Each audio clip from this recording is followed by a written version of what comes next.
하나님의 은혜는 한이 없습니다. 심판이 확정된 순간에도 뜻을 돌이키사 회개하는 자에게 긍휼과 자비를 베푸시는 분이십니다. 그러므로 모든 인간에게는 죽는 그 순간까지 회개하고 구원받을 수 있는 기회가 주어져 있습니다. 마치 예수님의 십자가 옆에 못 박혀 있었던 죄인이 회개함으로써 구원을 선물로 받은 것처럼 우리에게는 죽는 그 순간까지 회개할 기회가 있음을 기억할 필요가 있습니다.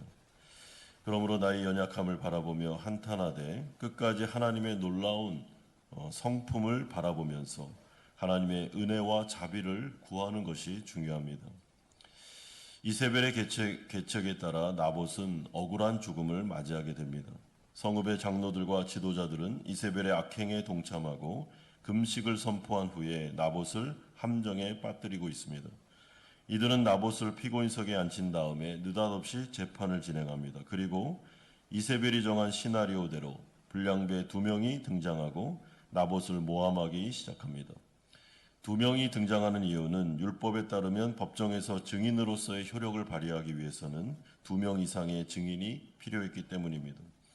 이들의 모함의 내용은 성음에 닥친 환란이 하나님과 왕의 탓이라며 나봇이 하나님과 왕을 저주했다라는 내용이었습니다. 하나님과 지도자들에 대한 저주는 율법에 의하면 사형에 해당하는 죽을 죄였습니다. 이에 지도자들과 백성들은 나봇을 성 밖으로 데려가 돌로 쳐 죽입니다.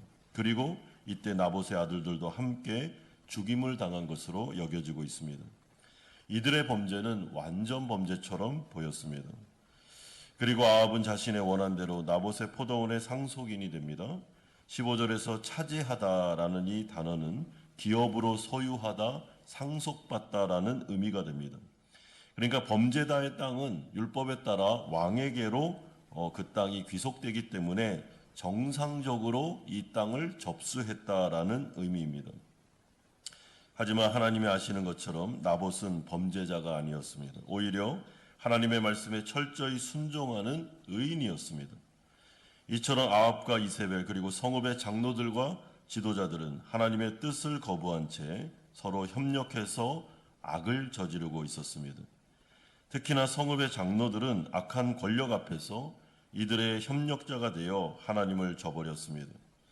이들 역시 아합처럼 여호와를 경외하는 자들이 아니었고 우상 숭배자들이었기 때문에 그렇습니다.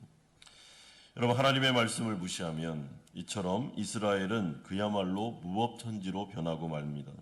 악이 구조화되고 있습니다. 그리고 그때부터는 손을 쓸 수 없을 정도로 타락의 길을 걷고 있습니다. 악과 죄는 개개인이 지어도 나쁜 것이지만 악이 카르텔을 형성하면 그때부터는 개인이 죄를 짓는 것보다 엄청난 악한 세력이 등장하게 되며 사회가 혼란스럽게 됩니다. 따라서 오늘 본문에 기록된 이스라엘에서 자행된 나봇의 모압 사건은 아합의 탐심에서부터 시작되었지만 이 죄가 점점 확장되므로 카르텔을 형성해서 구조화되고 그리고 이스라엘 안에 이제는 돌이킬 수 없는 엄청난 악행이 저질러지며 이 모든 것들을 하나님은 다 보고 계셨습니다. 그러므로 이제 이스라엘이 다시 영적으로 살아날 수 있는 유일한 방법은 이들이 철저하게 하나님을 경외함으로 말씀으로 돌아와 자신들의 마음 안에 있는 우상과 탐심을 회개하고 자복하는 것 외에는 없습니다. 따라서 이건 아무리 외부적인 경찰들을 동원하여 악과의 전쟁을 선포한다 해도 해결되는 문제가 아닙니다. 이것은 제도적으로 이 죄를 이길 수 있는 방법이 없습니다. 죄의 세력, 죄가 구조화되었을 때는 사실은 인간 안에 있는 마음속에 있는 죄와 탐심이 제거되어야만 이 모든 것들을 이겨낼 수 있음을 말씀해주고 있습니다. 그러므로 하나님의 나라의 회복과 부흥은 내 마음에서부터 시작되는 것입니다. 아합이 바뀌어야 이스라엘이 바뀌는 것이죠. 이스라엘에 있었던 장로들의 마음이 회개되어야 이스라엘의 악의 카르텔이 사라지게 되는 것입니다. 철저하게 교회 지도자들의 중심에서부터 성도들의 마음에서부터 회개가 일어나야만 나라가 바뀌고 사회가 바뀌게 되는 것입니다. 그러므로 교회의 타락은 교회만의 타락이 아니고 그 타락은 사회적으로 나라 전체를 어렵게 만들 수도 있다라는 것이 오늘 성경에서 보여주는 내용입니다. 아합과 이스라엘 성읍 장로들은 갈멜산에서 바알의 선지자 450명이 불의 심판을 받는 것을 목격한 자들입니다. 여호와의 임재가 나타났습니다. 그리고 하나님의 예배를 그들은 경험했습니다. 그럼에도 불구하고 이들의 마음은 여전히 탐심과 우상으로 가득했으며 이로 인해 오늘 악한 짓을 저지르고 있는데 우리가 이 모습을 바라보면서 우리 마음을 들여다볼 필요가 있습니다. 여러분, 사회를 바라보며 또한 교회를 바라보며 또한 나라를 바라보며 우리가 저 악한 악의 카르텔 어떻게 저렇게까지 못된 짓을 할 수 있어? 라고 손가락질을 할 수 있습니다. 그러나 그 모든 것의 출발이 어디입니까? 우리의 마음에서부터 출발한 것입니다. 인간 안에 있는 탐심과 여호와를 경외하지 않는 마음에서부터 그 모든 죄가 흘러나와 사회에 고이게 되었고 그래서 사회가 교회가 이렇게 타락한 것입니다. 따라서 철저하게 아합과 이세벨 그리고 이 이스라엘 장로들이 회개하는 것 외에는 북이스라엘에는 이제 소망이 없음을 우리 가운데 보여주고 있습니다. 이에 대해서 하나님은 이 모든 것을 다 지켜보고 계시다가 엘리야를 아합에게 보내고 있습니다. 아합과 이세벨을 향해 죄를 확증한 후에 이제 심판을 선언하십니다. 아합의 죄는 나봇을 죽인 죄와 그의 포도원을 부당하게 빼앗은 죄였습니다. 아합을 향한 하나님의 죽음의 예고는 이미 베나닷을 살려준 후 그의 동맹을 맺었을 때부터 선언된 내용을 반복하는 것에 불과했습니다. 그러므로 아합은 정말로 죽을 짓을 반복하여 저지르고 있었습니다. 하나님을 두려워하지 않았죠. 하나님이 다 보고 있는데도 뻔히 다 아는데도 하나님을 속일 수 있다고 어리석게 행동했습니다. 하나님은 아합의 죽음이 저주의 죽음이 될 것을 예고하십니다. 즉 그는 무덤도 없이 그의 피를 개들이 핥음으로 치욕스러운 죽음을 맞이하게 될 것입니다. 여러분, 구약에서 이스라엘 가운데 개들이라는 것은 저주를 의미합니다. 너무나도 저주스러운 죽음입니다. 20절에서 엘리야가 아합을 향해 한 말이 있는데 네가 내 자신을 팔아 여호와 보시기에 악을 행했다라고 말씀합니다. 여러분, 내 자신을 팔았다라는 말은 아합이 스스로 자신을 포기했다, 죄의 노예가 되었다라는 뜻입니다. 그리고 그 죄의 삭은 사망입니다. 아합은 스스로 죄의 노예가 되기로 결정했습니다.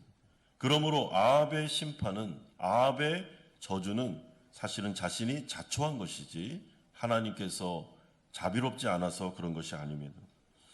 이제 하나님은 아합과 그의 집안 전체를 심판하시겠다고 마음을 먹으셨습니다. 이세벨 또한 저주받은 심판을 받게 될 것을 예고합니다. 그렇다면 아합이 이 정도까지 타락의 나락으로 빠져들게 된 이유가 무엇이겠습니까?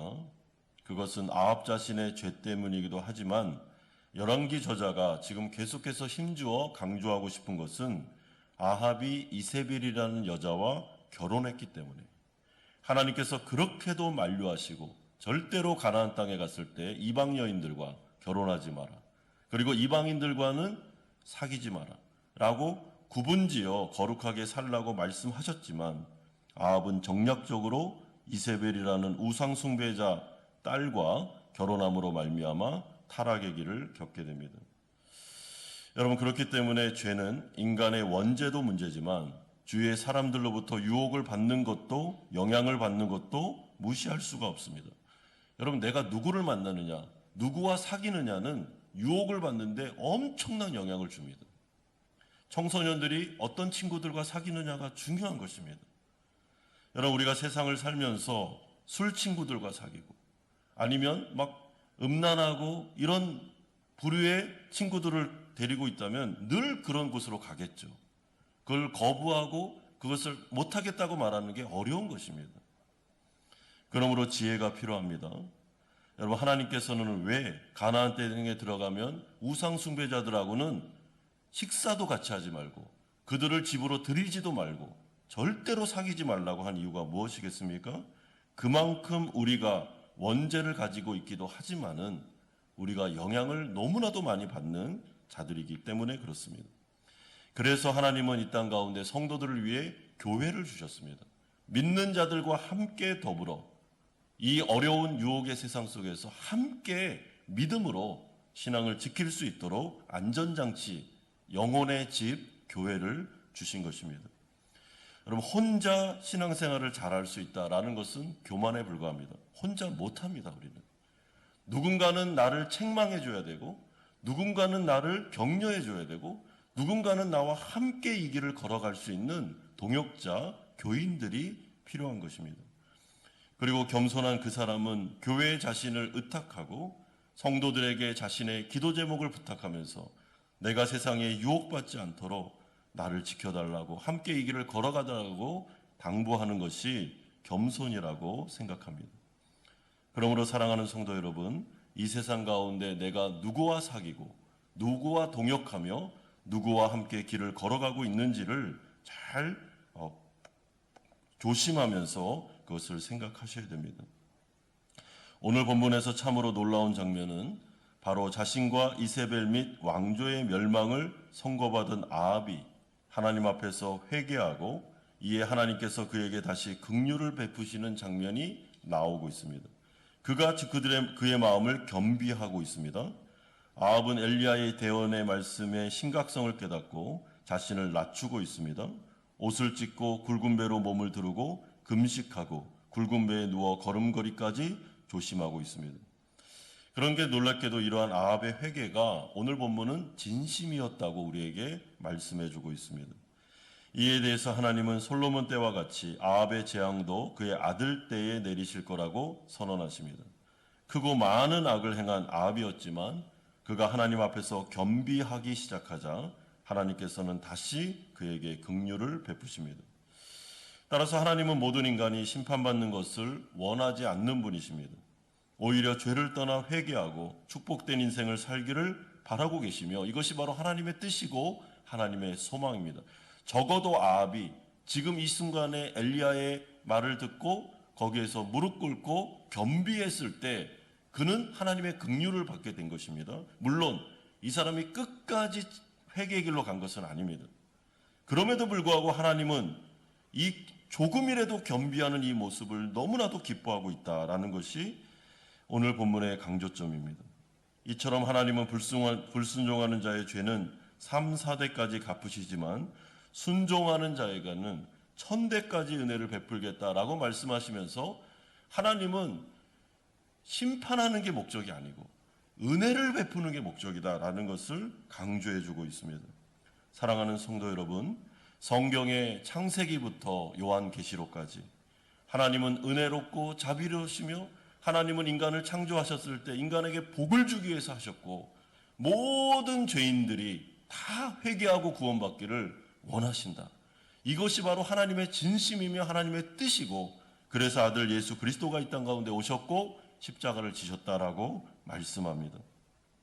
아합이 잠깐 겸비하여 하나님 앞에 회개했을 때도 이렇게 은혜를 베푸신다면 여러분 우리가 여호와를 경외하는 마음으로 하나님 앞에서 그 말씀을 잘 귀담아 듣고 나의 죄를 책망하셨을 때 눈물로 회개하는 자리로 나아가면 얼마나 하나님께서 우리를 기뻐하시며 은혜 위에 은혜를 더해 주시겠습니까?